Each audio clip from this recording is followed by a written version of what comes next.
Hello viewers, আসসালামু আলাইকুম। আবারও চলে এলাম আপনাদের সাথে নতুন রেসিপি শেয়ার করতে। নর্মালি তো আমরা তরমুজ খেয়ে থাকি, সাথে তরমুজের অনেক রকমের আইটেম তৈরি করে থাকি, যেমন তরমুজের আইসক্রিম, তরমুজের জুস, কিংবা তরমুজকে বিভিন্ন রকম অ্যাট্রাকটিভ ডিজাইনে সাজিয়ে হলুদের স্টেজ ডেকোরেশন করতে রাখা হয়। তো আমরা নর্মালি তরমুজ খাওয়ার পরে তরমুজের খোসা ফেলে দিই। তো আজকের রেসিপিতে থাকছে এই ফেলে দেয়া তরমুজের খোসা দিয়ে দারুণ স্বাদের ডাল রেসিপি। আশা করছি এই রেসিপি দেখার পর থেকে আপনারা তরমুজ খাওয়ার পরে তরমুজের খোসা ফেলে দেবেন না, আমার মতো করে দারুণ স্বাদের ডাল তৈরি করবেন। তো চলুন দেখে নেই এই রেসিপির জন্য কী কী লাগছে। তো ফার্স্টেই আমি তরমুজগুলোকে এভাবে কেটে নিচ্ছি। আশা করছি আপনারা দেখে বুঝে নিয়েছেন আমি কিভাবে এই কাজটা করছি। তো অফ ক্যামেরায় আমি সবগুলো তরমুজ এভাবে কেটে নিয়েছি। তো এই তরমুজটা আমি খাওয়ার জন্য রেখে দিচ্ছি, আমরা নর্মালি যেভাবে তরমুজ খাই। তো যেহেতু আজকের রেসিপি হচ্ছে তরমুজের খোসার ডাল, তো এবারে এই খোসাগুলোর যে চোচা আছে সেগুলোকে এখন আমি ছাড়িয়ে নেব। তো খোসা ছাড়ানো হয়ে যাওয়ার পরে তরমুজের গায়ে যে আরও কিছু তরমুজ লেগে আছে, মানে তরমুজের খোসায়, সেই তরমুজগুলোকেও ভালো মতো ছাড়িয়ে নিতে হবে, যেন গায়ে কোনো তরমুজ লেগে না থাকে। তো এভাবে আমি যতটুকু তরমুজ লেগে আছে সবগুলোকে ভালো মতো ছিলে নিলাম। তো এবারে এই তরমুজটাকে এরকম করে কেটে নিতে হবে, তরমুজের খোসাটাকে। তো এরকম আমি ছোটো ছোটো পিস করে কেটে নিয়েছি। অফ ক্যামেরায় সবগুলো তরমুজের খোসা এভাবে কেটে নিয়েছি। তো আশা করছি আপনারা দেখে বুঝে নিয়েছেন কিভাবে কেটে নিয়েছি। এগুলোকে এখন ভালো মতো ধুয়ে নিব। তো এই তরমুজের ডালের জন্য নিয়েছি মসুর ডাল। তো দিয়ে দিব এখানে টেস্ট অনুযায়ী লবণ, সাথে দিয়ে দিচ্ছি একটুখানি হলুদ গুঁড়ো, দিয়ে দিব এখানে তেজপাতা, সাথে দিয়ে দিব 1 চামচ পরিমাপ আদা বাটা। তো এটা ফ্রিজে ছিল তাই এরকম আইস হয়ে আছে। এবারে সবগুলো উপকরণ ভালো মতো মিক্সড করে নিব। এরপর দিয়ে দিব এখানে পর্যাপ্ত পরিমাপ পানি। তো আমি এখানে 2 মগ পরিমাপ পানি দিলাম। এবারে একটা ঢাকনা দিয়ে ঢেকে দিব যতক্ষণ না ডালটা ভালো মতো সিদ্ধ হয়। তো এই ডাল সিদ্ধ করতে তেমন একটা সময় লাগেনি, 20 মিনিটে আমার ডাল সিদ্ধ হয়ে গিয়েছে।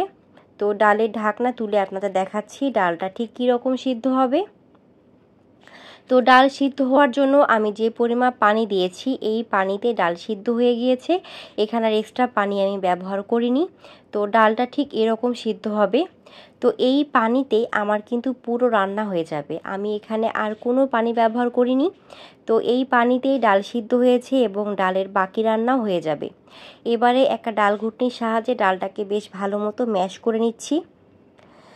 তো ডাল ম্যাশ করা হয়ে গেলে দিয়ে দিব এখানে কেটে রাখা তরমুজের খোসা। তো সবগুলো দিয়ে দিচ্ছি, এটা আমি পানিতে বেশ ভালো মতো ধুয়ে নিয়েছি। তরমুজের খোসা দেওয়ার পর দিয়ে দিব এখানে টমেটো। টমেটোগুলোকে ঠিক এরকম স্লাইস করে কেটে নিতে হবে। তো তরমুজের খোসা সিদ্ধ হতে খুব একটা সময় লাগে না, তাই ডাল আগে ভালো মতো সিদ্ধ করতে হবে, তারপরে তরমুজের খোসাটা দিতে হবে। এবারে এগুলো ডালের সাথে ভালো মতো মিক্সড করে আবারও ঢাকনা দিয়ে ঢেকে দিব কিছুক্ষণের জন্য। তো এটা সিদ্ধ হতে খুব একটা সময় লাগে না, তো আমার সিদ্ধ হতে সময় লেগেছে 10 মিনিট। এটাকে একদম হাই ফ্লেমে জাল করতে হবে। তো এখানে এক্সট্রা পানির প্রয়োজন নেই, কারণ তরমুজ এবং টমেটো থেকেও পানি ছেড়ে দেবে। তাই আমি ডাল সিদ্ধ হওয়ার জন্য শুরুতে যে পরিমাপ পানি দিয়েছিলাম সেই পানিতে আমার পুরো রান্না হয়ে গিয়েছে। তো দেখুন আমি ঢাকনা তুলে দেখাচ্ছি, যে পরিমাপ পানি ছিল তার থেকে একটু পানি কমে গিয়েছে। তরমুজ এবং টমেটো বেশ ভালো মতো সিদ্ধ হয়েছে। এবারে ডালটাকে আমি বাগার দেব। তো এই ডালটা আমি একটা বাটিতে নামিয়ে নিচ্ছি। ডাল বাগারের জন্য এখানে রসুন আদা থেতো করে নিয়েছি, সাথে নিয়েছি কাঁচামরিচ, শুকনো মরিচ, পেঁয়াজ কুচি। প্রথমেই পেঁয়াজ এবং শুকনো মরিচ ভেজে নিব, কারণ এক একটা ভাজার টাইমিং এক এক রকম। পেঁয়াজ এবং শুকনো মরিচ ভাজতে একটু সময় লাগবে, তাই এগুলোকে আগে ভেজে নিচ্ছি। তো দিয়ে দিলাম, এগুলোকে জাস্ট কিছুক্ষণ ভেজে নিতে হবে। তো এগুলো ভাজার যখন একটু ব্রাউন হতে শুরু করবে ঠিক এরকম, এ পর্যায়ে দিয়ে দিব এখানে বাকি উপকরণ। তো আমি একটু এক সাইড করে নিচ্ছি, দিয়ে দিব এখানে 5 ফোড়ন। 5 ফোড়ন তেলে কয়েক সেকেন্ড রাখবো যেন 5 ফোড়নের অ্যারোমা তেলের সাথে ভালো মতো মিক্সড হতে পারে। এরপর দিয়ে দিব এখানে বাকি উপকরণ। দিয়ে দিলাম এখানে আদা রসুন, সাথে দিয়ে দিলাম কাঁচামরিচ। এগুলোকে বেশ ভালো মতো ভেজে নিতে হবে। ডালের টেস্ট ডিপেন্ড করে ডালের বাগারের উপরে। বাগার ভালো হলে ডাল খেতেও বেশ ভালো হয়। যখন ভাজা এরকম ব্রাউন হয়েছে দিয়ে দিলাম একটুখানি মরিচ গুঁড়ো। মরিচ গুঁড়ো দিয়ে কয়েক সেকেন্ড পরেই দিয়ে দিব এখানে সিদ্ধ করে রাখা ডাল।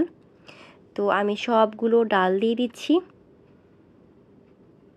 এবারে ডালের বাগারের সাথে ডালটা বেশ ভালো মতো মিক্সড করে একদম হাই ফ্লেমে 20 মিনিট জাল করতে হবে। তরমুজের খোসা দিয়ে মসুর ডাল বাসায় জাস্ট একবার এভাবে বানিয়ে খাবেন। এরপর থেকে বাসায় যখনই তরমুজ নিয়ে আসবেন তরমুজের খোসা আর ফেলতেই মন চাইবে না, মনে হবে তরমুজের খোসা দিয়ে ডাল বানিয়ে খাই। এই ডালের টেস্ট সত্যিই অসাধারণ। তরমুজের খোসার টেস্ট অনেকটা লাউয়ের মতো, যে কাউকে খেতে দিলে বুঝতেই পারবে না এটা হচ্ছে তরমুজের খোসার ডাল। তো এ পর্যায়ে ডাল নামিয়ে পরিবেশন করব। তৈরি হয়ে গেল ফেলে দেয়া তরমুজের খোসা দিয়ে দারুণ স্বাদের ডাল রেসিপি। আশা করছি রেসিপি আপনাদের সকলের কাছে ভীষণই ভালো লেগেছে। তবে হাইলি রিকোয়েস্ট থাকলো একবার হলেও এই ডাল রেসিপি বাসায় ট্রাই করবেন। তো আশা করছি দেখে বুঝে নিয়েছেন ডালটা খেতে কতটা সুস্বাদু হয়েছে। এই ডালের সাথে আমি রেখেছি এখানে গরুর মাংস ভুনা। তো এই গরুর মাংসের সাথে এই ডাল রেসিপিটা জাস্ট অসাধারণ হয়েছিল। তো ভিউয়ার্স, আজকে এ পর্যন্তই। ইনশাল্লাহ দেখা হবে আবারও নেক্সট কোনো ভিডিওতে। সে পর্যন্ত সকলে ভালো থাকবেন, সুস্থ থাকবেন, আমার পরিবারের জন্য দোয়া রাখবেন। আমার চ্যানেলে তরমুজের জুস রেসিপি শেয়ার করা আছে, চাইলে দেখে নিতে পারেন। Thank you. Let's see the next video. আসসালামু আলাইকুম।